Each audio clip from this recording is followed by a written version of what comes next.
Hotel and welcome back to my channel. So for our current look is ito po yung aking ginawa na Jollibee Manager's look. So ayun nga. So nung nakaraan kasi marami nagtatanong sa akin kung ano yung ginamit kong products. So ngayon ipapakita ko ngayon sa video na to kung ano yung aking routine. Ito yung ginagawa ko na makeup routine every time nalalabas ako. So yung mga selfies ko na mga fresh, dewy. Ito yun. Tapos, ang pinakaginamit ko is itong Bobbi Brown. Hindi naman sa nag-vlog ako or what. Kumbaga, aside from sharing my routine, sharing the products that I used, depende sa inyo kung hanap kayo na alternative. Kung kukunin nyo lang ba or gagayahin nyo yung pinaka-routine ko or mag-i-invest din kayo ng same na product. Hi guys! So, ang ating unang kukunin sa box ng Bobbi Brown na ito is yung ating primer. So, ayan. Magulo talaga siya. Kasi, personally, ginagamit ko nga talaga siya. Tapos, wala na akong arte kung maayusin ko siya. Hindi. So, first is itong vitamin Enriched na face base. Ito is moisturizer daw, pero pwede mo siyang gamitin talaga as face base. Or primer. Wala tayo ng konti. At least pea-size, pero hindi siya mukhang pea-size kasi haba. Charay! Ang maganda ko sa makeup is melt mo siya dapat with your finger, yung warmth ng finger mo. Tapos saka mo siya i-apply. And usually daw talaga, ina-apply daw ng primer is yung T-zone lang. Tapos kukuha tayo ngayon nitong extra na eye repair cream. Eye repair na to na cream is pwede mo siyang gamitin kahit hindi kayo mag-makeup, kahit matutulog kayo or what. That's the thing na gustong-gusto ko sa Bobbi Brown kasi aside from cosmetics talaga, nagiging nagiging parang skincare. So ngayon, dahil nga since mapupula yung aking mga spots, dahil sa breakout, ang gagamitin ko is foundation na lang. Ganito ginagawa ko, pero manipis lang din naman.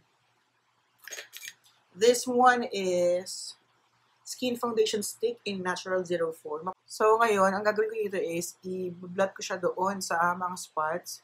Or basically, parang gagawa ako ng first layer nitong foundation na to and then mamaya, yung pinakaka-shade ko na.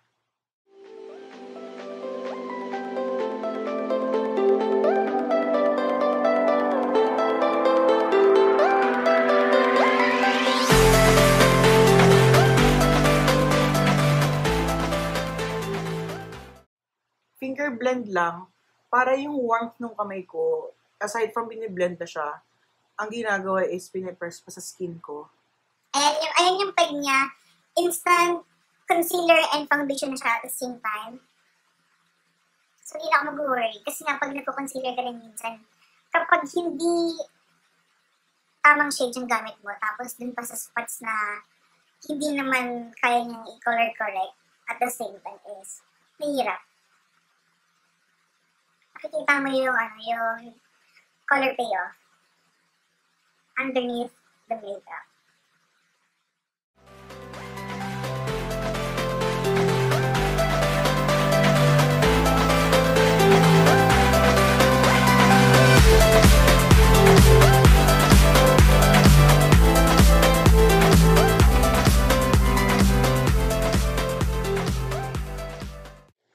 So for our foundation na gagamitin ko is itong Bobbi Brown Long Wear Even Finish Foundation SPF 15.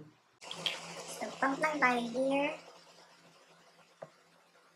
Actually, makapal na ako mag-foundation, pero ang ginagawa ko is pinipress ko siya ng pinipress. Gamitin ko ng real technique na fake. Hindi ko alam kung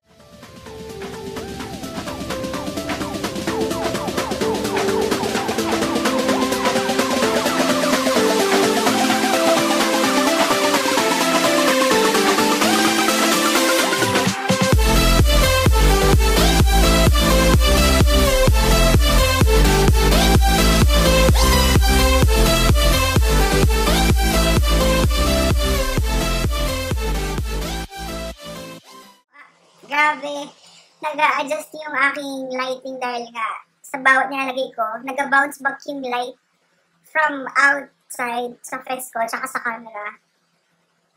Ayan, ganyan siya guys, kaya akala yung sobrang kinis ko nung last time. Kasi nga, dewy siya. The more na dewy, the more na parang juicy yung balat, the more na parang illuminated, the more na parang ang kinis mo, tsaka ang banat-banat ng face mo. That's the reason why kaya hindi ako nagmamat talaga na. Before nagmamat ako kaso medyo powdery. Hindi ba rin sa akin parang ang sobrang flat. Tapos kapag may nakikita kayong parang nagsisit dun sa may lines sa sa may under eye, i-finger blend na lang sila. Tsaka pag sa lalaki na nag-groom, hindi dapat talaga naglalagay ng concealer hanggang dun sa pinaka lash line kasi makakalata na nakaano sila. Kumbaga kung gusto mo na medyo groomed lang talaga, na medyo fresh, mas maganda na iwanan nyo na barely untouched tong area na to. Kasi kapag super brighten up nito, pagka super brighten yung pinaka-eyes nyo is magmumukha kayong babae. And tapos, depende sa'yo kung gusto mo siyang i-set ng full face or kung gusto mong iwanan tong areas na to. Kasi kapag iniwanan mo tong areas na to, ang lalabas dyan is para ka talagang naka-liquid highlighter or para kang naka-water makeup. Parang ganon. Ngayon, ang gagamitin kong pang set is itong kanilang Bobbi Brown na loose powder in Warm Natural. So, yung loose powder ko is one shade darker sa aking foundation. Kasi number 5 lang ako, ito number 6. And then, gagamitin ko itong stapling brush. Ang stapling, ayun, dumi-dumi. Mami Bing, thank you so much. Itong stapling brush kasi na to is, nakaka-create siya ng much lighter and airbrush finish. Ipaso siya dito. As you can see, iniiwanan ko itong part na to.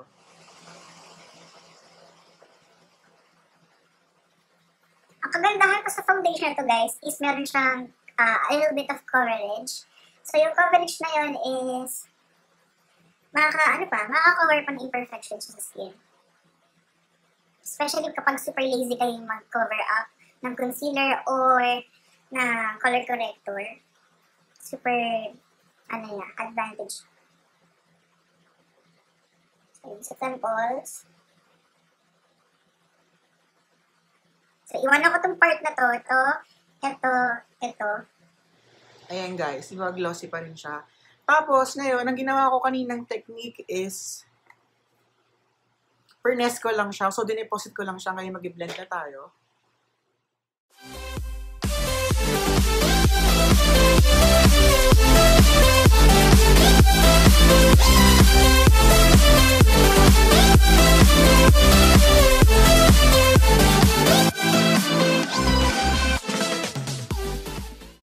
Tapos, ang ating next na gagawin is magpe-press tayo ng ating face using this disposable wedges.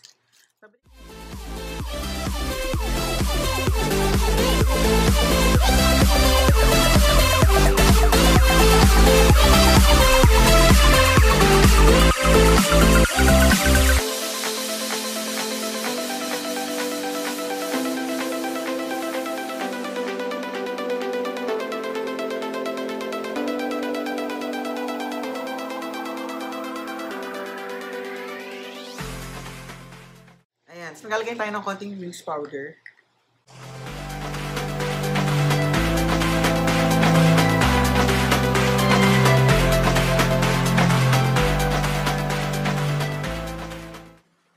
Ayan. Tapos, hindi ko na siya pe-press ng sponge kasi, di ba, kanina, press ko na siya. So, mangyayari yung powder, kapag press mo sa pinaka-liquid, kasi di ba, liquid and cream yung pinaka-base ng foundation natin. So, kapag press ko siya mamaya, magiging medyo wet na yung pinaka-base ko. Kapag naglagay ako ng bronzer later or blush, magiging pangit yung niya. Yung texture kasi mamumuo. Kapag nag-powder kayo, easily mag-glide din kasi powder din yung pinaka-bronzer.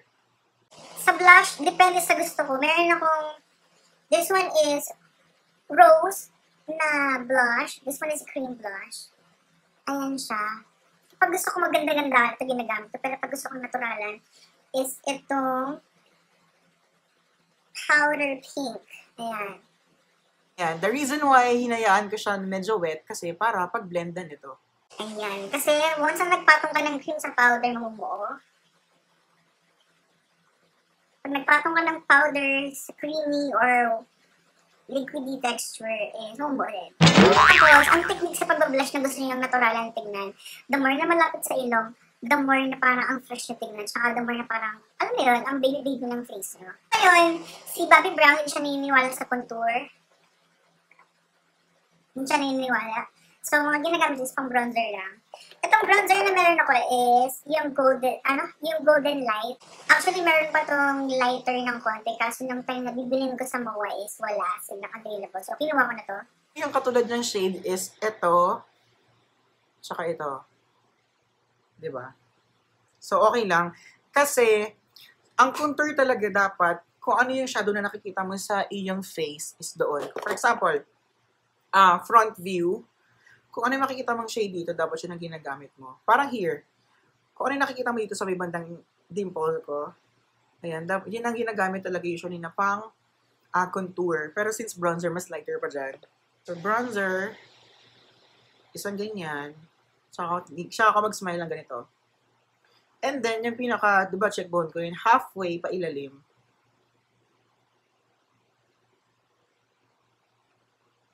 Yan, ganyan ako mag-bronzer. Parang instant blush na rin siya.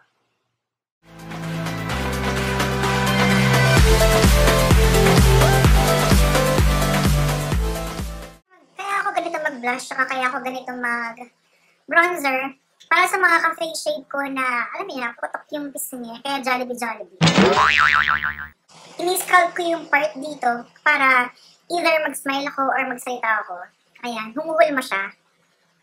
Kumbaga, ine-emphasize ko yung fullness ng cheeks ko na ginagawa ko advantage. Pwede ko rin siyang gamitin pang nose line or what.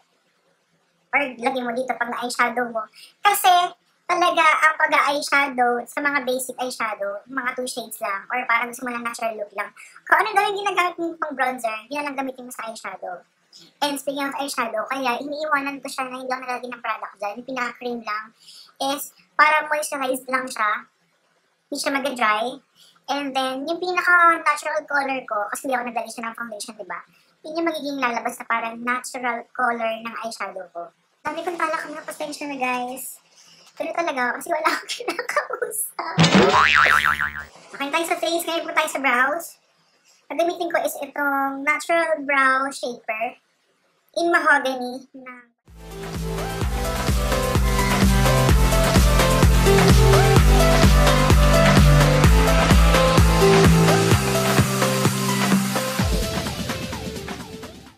Depende sa inyo kung magmamaskara kayo or hindi. I have a mascara here. This one is Non-Smudge mascara. Ngayon, napapansin ko na kapag nagmamaskara ako, the more na naglalagay ako sa taas, the more na girly. So, kung medyo subtle lang yung peg na gusto nyo, lagay lang tayo here.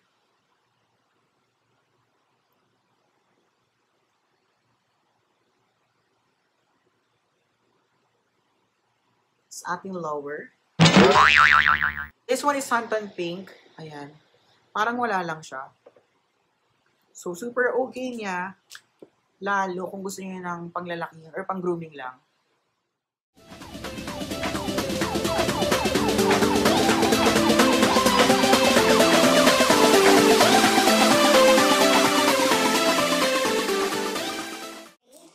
ang setting spray na gagamitin ko is itong Bobbi Brown Face Mist Broom Visage Chamomile Green Tea and Cucumber Extract. Ngayon, ang technique ko para magmukhang dewy talaga all the way, at saka parang mag-set pa siya, at saka parang mag-melt pa siya sa face ko, ang gagawin ko, nag-spray ako ng sobrang dami.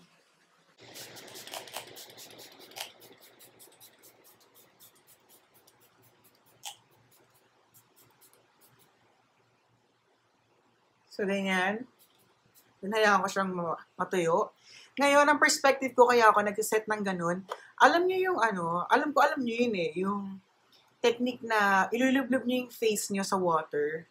Kasi yung surface tension ng water, yun yung nag-hold dun sa pinaka makeup nyo. So, yung covalent bond ng pinaka-liquid is magiging extra filter, extra shield sa face nyo. Nagiging science na tayo, bakal na! Ang dami talaga. Kaya ang tagal lang editing mo is. So, ayun guys, thank you guys for watching. So, ito na siya. So, ayun guys, thank you guys for watching. And if ever meron kayong suggestions, just comment down. And, ayun, nilista ko na lang din yung mga ginamit ko lahat. And lahat naman sila is sa Bobbi Brown. Again, guys, hindi po ako nagbabrag.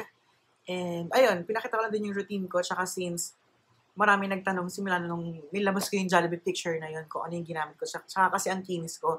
So, again, the illusion of having a super flawless and super young skin is to do a dewy makeup. So, nag-post ako last time, ang ginagamit ko na technique is ito para sa mga matured skin. Kasi nga, the more na fresh, the more na nakakabata. Plus, the more na dewy, the more na nag-reflect. Yung pinaka light sa face niya is the more na young, fresh, tapos illuminated siya. So, the more na mukha siyang banat na banat.